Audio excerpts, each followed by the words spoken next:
Olá, seja bem-vindo mais uma vez. Eu quero iniciar com você agora, na sequência, a leitura da carta de Paulo a Timóteo, escrita logo na sequência. Eles dizem entre o ano 61 e 65, e é uma carta pastoral a um filho de Paulo na fé, gerado por Paulo, né? Paulo vai falar que é um filho legítimo, Gnésios. E então reúna os seus aí, convida quem estiver próximo de você, sua família, e vamos na sequência nossa aprender bastante. Os dados eu vou falando, o pano de fundo, o contexto todo. A gente vai falando durante a carta, durante a leitura, né? Porque não é para uma cidade, é para um rapaz especificamente. Mas de antemão eu só quero dizer para vocês que Timóteo não tem uma narrativa precisa na palavra de quando que Paulo encontrou, mas possivelmente sugere-se que na primeira viagem de Paulo, conforme registrado em Atos 14, Paulo, quando passa em Listra, embora não seja totalmente certo, dizem que Timóteo pode ser do Derbe ou de Listra, mas mais precisamente de Listra.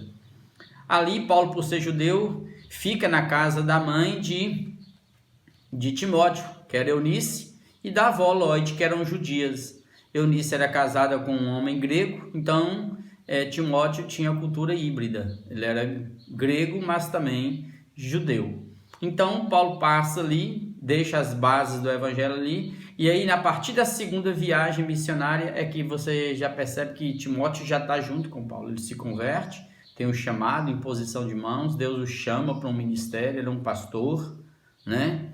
E muito novinho, né? Muito novo. E Paulo fala de Timóteo com muito carinho. O coração de Paulo, as palavras que Paulo diz sobre Timóteo, vem de um coração carregado de amor e graça por Timóteo. Então Paulo inicia a carta dizendo: Paulo, apóstolo de Jesus Cristo, né? Nós já sabemos disso. Pelo mandato de Deus, quer dizer, não é ordem humana, é o mandato de Deus. Aí ele coloca Deus nosso Salvador, Soter, né? Salvador. E essa palavra Salvador é importante para os judeus e para todos que leem, porque você não vai achar salvação fora. O Velho Testamento fala disso, como Moisés no cântico dele, né? Rejeitaram, com relação aos judeus, rejeitaram a rocha da sua salvação. Como o cântico de Maria: minha alma engrandece ao Senhor e o meu espírito se alegra em Deus, meu Salvador. Ou seja, essa palavra Salvador é importante.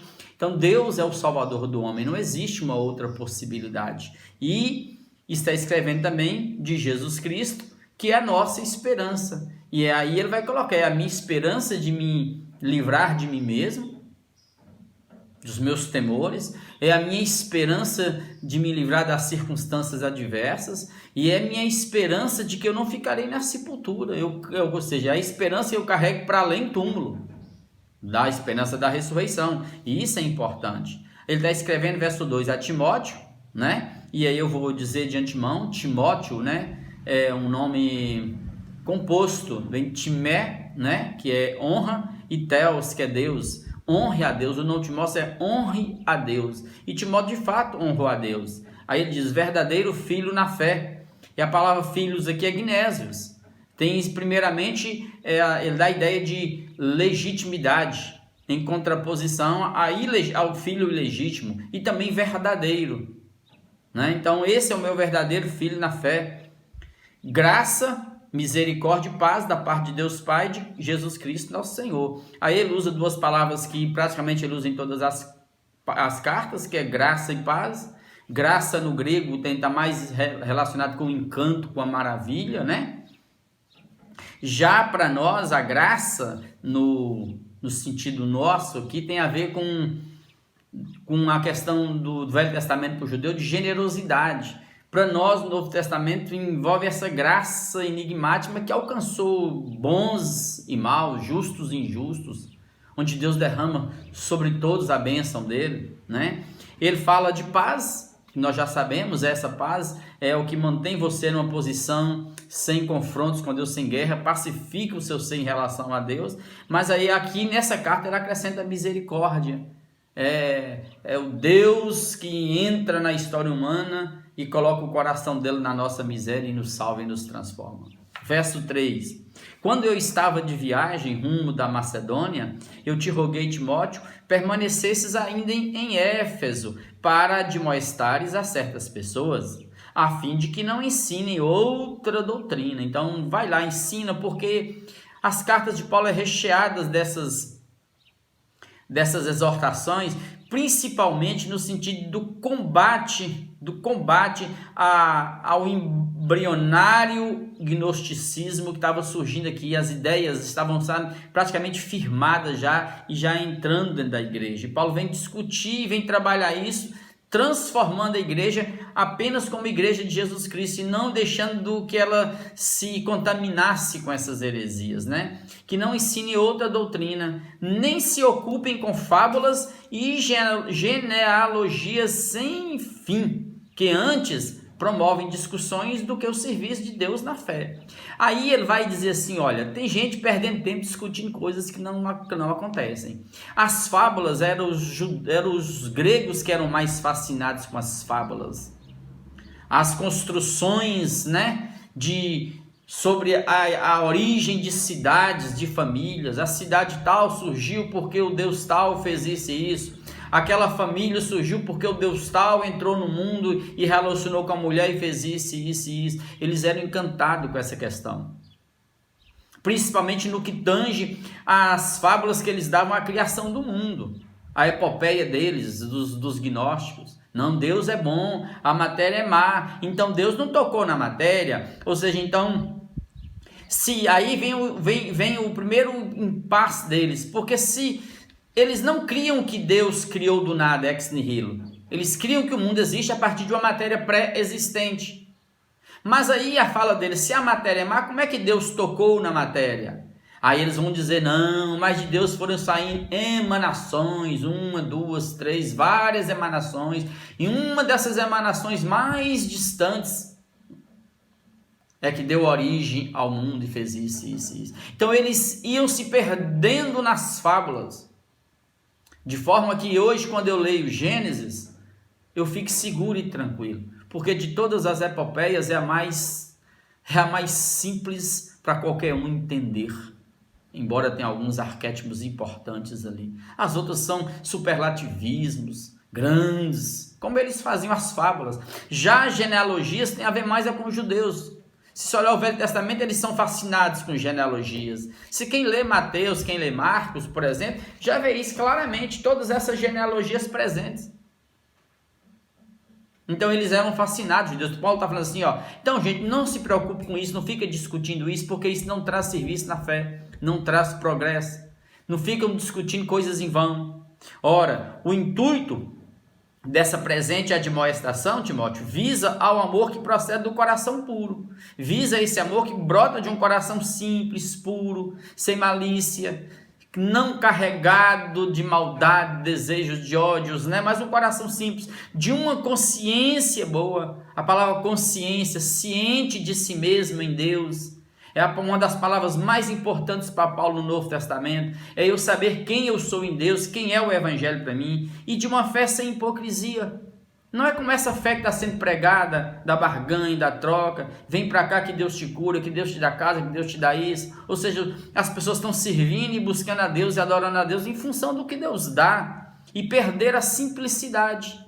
Ou seja, a alma não é pura diante de Deus. Há muita hipocrisia na questão da fé, porque eles vão mercadejando essa fé. Aí diz o texto, desviando-se algumas pessoas dessas coisas simples, da consciência, da fé simples, pura, desse amor por onde a fé desemboca, cai. Ele está dizendo, alguns se perderam em loquacidade frívola. É o que eu já disse anteriormente. Eles se perderam, no caso aqui, em discussões sem valor, em discussões que para nada aproveitam, que não tem significado, que não faz seu ser crescer, não faz sua mente evoluir na palavra. Antes vai provendo brigas, discussões, direita e de esquerda, como, não como, bebe, não bebe, eu uso ou não uso. Aí vão discutindo, mulher pode ser pastor ou não, homem pode ser ou não. E as discussões como tem sido nos dias de hoje, esses antagonismos, esses extremismos, essas ideologias que Jesus não fez acordo com isso.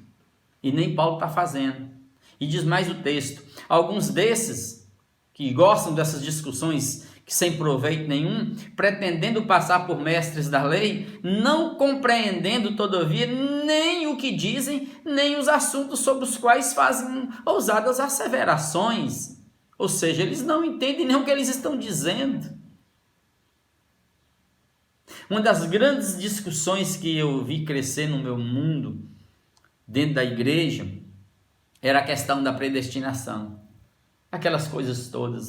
Um fulano já foi predestinado para o inferno, já foi predestinado para o céu. E nunca foi um tema meu, porque eu nunca tive condições de discutir sobre isso. Eu só ouvia tudo, das maçãzinhas, do cestinho. Todo mundo estava perdido, Deus por misericórdia foi lá, resolveu salvar alguns. E eu falava assim, com relação a essa questão, eu falava assim, não é assim no meu coração. Deus não é assim. E aí, eu tentei ler algumas coisas, tentei ler um livro uma vez aqui, Eleitos de Deus. Eu parei na página 6, porque nenhum cara conseguia entender o que ele estava escrevendo. Porque é mistério. E eu fui discernir, compreender alguma coisa, não lendo teologia, mas lendo ciência, para entender a noção de tempo, entender que Deus não tem passado, Deus não tem futuro, Deus não tem presente. Deus é. Passado, presente e futuro acontecem em Deus. Então, assim, tem gente que discute as coisas sem nem sequer entender, então é melhor ficar calado. Cresça, você está com fé, vai servir a Deus. Sabemos, porém, amados, aí Paulo vem dizer, sabemos, porém, que a lei é boa. De novo, a lei é boa, é santa e é justa, como ele disse aos romanos. Se alguém se utiliza dela de modo legítimo, então por que isso? Porque os judeus, ele disse anteriormente, genealogia, o judeu dizia que o Velho Testamento aqui, era o treco mais importante, sem ele ninguém tinha Deus.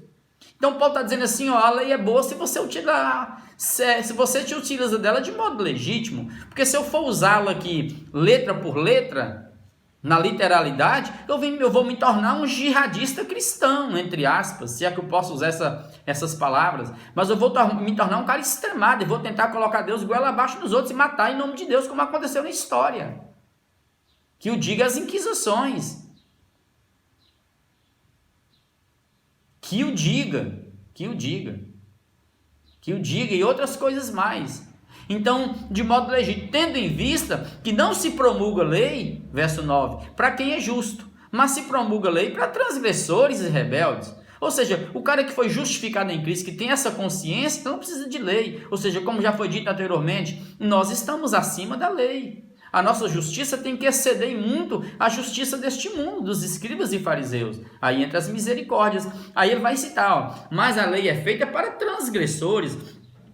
E quando ele usa essa palavra transgressores aqui, ele está falando desse ser, desse homem, que sabe o que é bom, o que é ruim, o que a lei diz de bom e de ruim, mas mesmo assim eles praticam o que é mal. É o pecado premeditado, é a transgressão mesmo. Ele está transgredindo conscientemente o que ele está fazendo.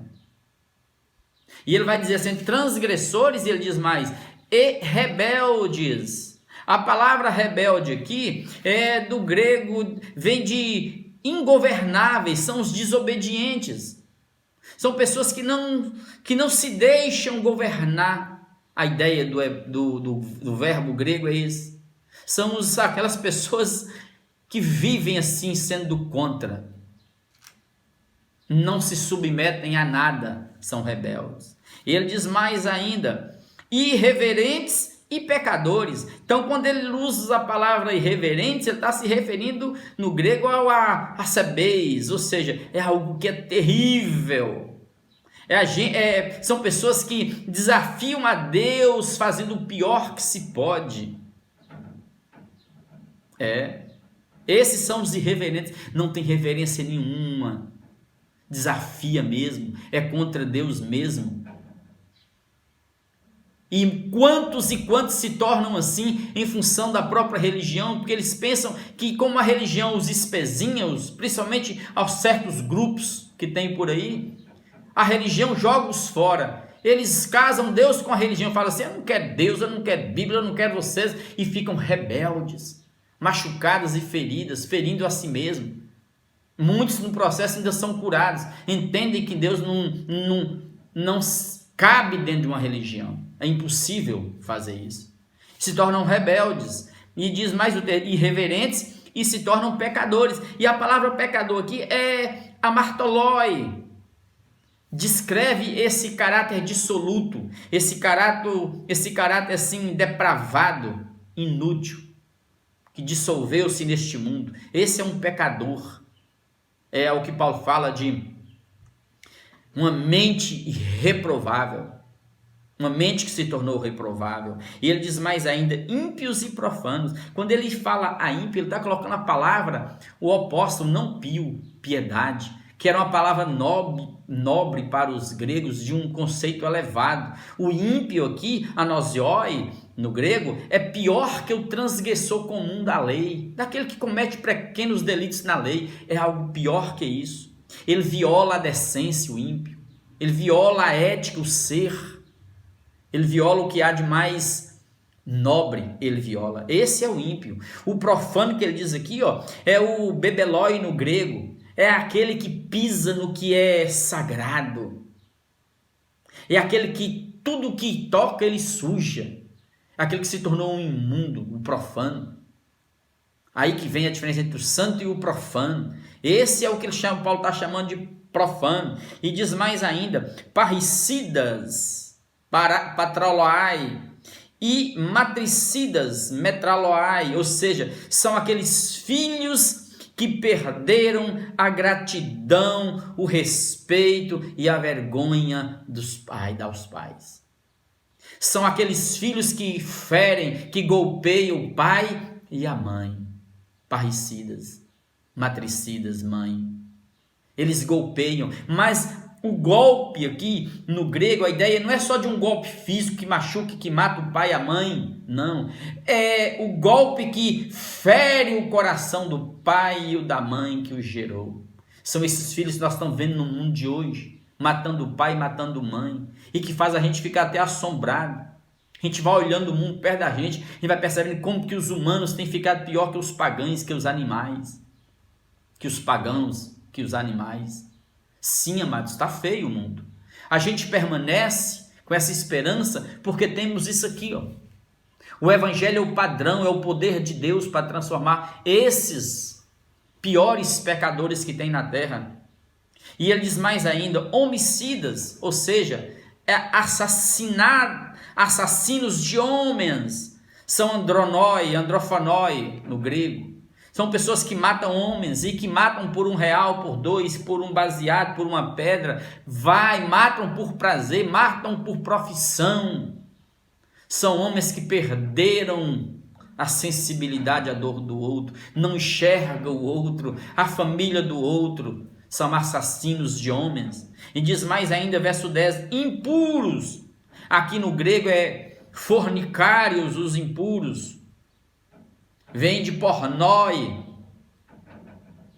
Sim, amados. Pessoas que se perderam na pureza sexual da vida. Aqui eu só quero fazer uma comparação porque eu cresci dentro do meio, eu vim para o meio, mas já vim do catolicismo.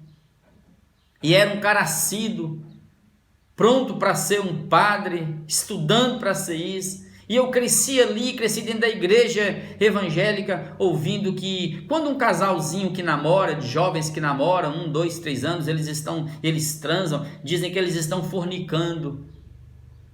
Aí eu pesquisando a origem da palavra fornicação, eu falei, não é isso. A palavra fornicação não se refere a isso. Pode ser que esse casal que está transando, tem um outro, o pecado seja outro, mas não fornicação. A fornicação tem a ver com a impureza. E essa fornicação não tem a ver com o que acontece hoje, porque nesse tempo aqui não tinha esse namoro que tem hoje. Não era assim. A palavra fornicação vem de o ato de fornicar, fornos. E os fornos são os arcos das arquiteturas romanas, dos prédios romanos. E os homens e as mulheres, debaixo, nas pilastras desses arcos, ali mantinham relações sexuais, às vezes em plena luz do dia. Se tornavam impuros, fornicários, fornicadores. Isso, amados, é o que Paulo está dizendo aqui. E diz mais ainda, sodomitas. Eu já expliquei isso conforme está escrito lá na carta aos Coríntios, efeminados, sodomitas, entendeu? São pessoas que perderam toda a sua naturalidade e que entraram pelo caminho da ideologia, que entraram pelo caminho da perversão do seu ser, na questão da prática da relação sexual, como os de Sodoma, que foram destruídos, porque resolveram os homens não só transarem homem com homem não, mas até com anjos, diz o texto. Raptores de homens, ou seja, sequestradores de homens, andrapodistai, homens que sequestravam homens, que capturavam homens, e quando eles capturavam, sequestravam um escravo que não tinha talento, que não tinha arte, eles vendiam por 40, 50 dólares. Mas quando eles sequestravam um homem, um escravo que tinha talento, que tinha arte, valia 3, 4 vezes mais, 200 dólares, 250 dólares. Dizem a história, para vocês terem uma ideia, que quando o homem, o escravo, o sequestrado, era bonito, tinha uma aparência bonita, então, chegava a vender por 2.500 dólares. Dizem que Marco Antônio pagou 5 mil dólares por um casal de gêmeos lindos, idênticos. Esse era o mundo que ele está dizendo aqui. Você imagina o mundo de hoje com um acúmulo, com essa espiral, ó, só crescendo e acumulando na terra. Tá desse jeito. Homens, diz o texto, mentirosos, perjuros e para tudo quanto se opõe à sã doutrina, segundo o evangelho da glória do Deus bendito, do qual fui encarregado. São homens que não mentirosos e perjuros, ou seja, eles não duvidam em mentir, não pensam duas vezes, mentem com a cara mais limpa em benefício próprio para destruir outros, matar outros, juram falsamente, diz o texto, né? Quando se opõe à sã doutrina. A sã doutrina aqui é o evangelho de Jesus, é aquilo que traz saúde para o ser da gente. Essa sã doutrina, diz o texto, é o evangelho da glória do Deus bendito revelado em Jesus. Jesus é a manifestação da glória de Deus, do qual evangelho Paulo está agora encarregado como ministro. Aí ele diz no verso 12, eu sou grato para com aquele Deus que me fortaleceu, Cristo Jesus, nosso Senhor, nosso Quírios, que me considerou fiel, designando-me para esse ministério. Verso 13, a mim, Paulo, me chamou, eu que noutro tempo eu era um blasfemador e um perseguidor da igreja, matava irmãos, levava-os para a cadeia e era um cara insolente. Mas obtive misericórdia, o coração de Deus na minha miséria, pois quando o fiz na ignorância, na incredulidade, ou seja, na cegueira da lei, debaixo da literalidade da letra, como ele diz, a letra mata. Ele fez por ignorância, Deus o chamou e o deu vida. Aí verso 14, transbordou, ou seja, onde abundou o pecado, superabundou a graça, transbordou porém a graça de nosso Senhor com a fé e o amor que é em Cristo Jesus, a fé e o amor. Se tem fé, essa fé é praticada pelo amor, isso é a lei da graça, né? E o amor que há em Cristo Jesus. Por que só em Cristo? Porque foi Ele que fez isso por nós na cruz do Calvário. Fiel é a palavra aqui que nós estamos lendo, o Evangelho de Jesus, o Logos, o Verbo de Deus. E Ele é digno de toda aceitação. E qual é esse Evangelho? Que Cristo veio ao mundo, ou seja, se fez carne, Deus se fez carne, habitou entre nós, nasceu de uma mulher. Esse que nasceu chama-se Jesus, e Ele é o Cristo ungido desde sempre. Veio ao mundo para salvar os pecadores, todos nós. Aí Paulo fala, dos quais pecadores eu, Paulo, sou o principal, o pior de todos. Assim como eu estou dizendo, somados os pecados de todos vocês aí, não dá metade dos meus.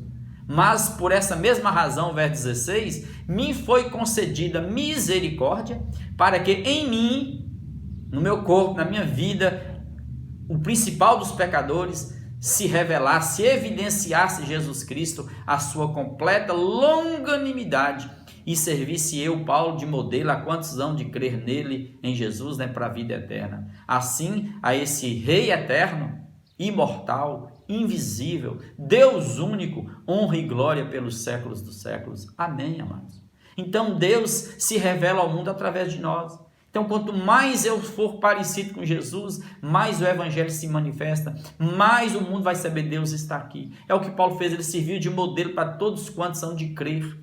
Paulo se entregou para isso. A vida de Paulo e dos apóstolos era Jesus sendo vivido, sendo praticado. É isso que Paulo diz. Então aí ele diz no verso 18, este Timóteo é o dever que eu, Timóteo, eu, Paulo, te encarrego. E a palavra encarregar aqui é justamente isso. É entregar uma prática, entregar, confiar à pessoa algo de valor para ele carregar na vida. Eu te encarrego, ó filho Timóteo, segundo as profecias de que antecipadamente foram objeto. Então vamos lá, o que Paulo pede para ele? Combate, firmados nela o bom combate. Qual o combate? Da guerra, da batalha, da espada? Não.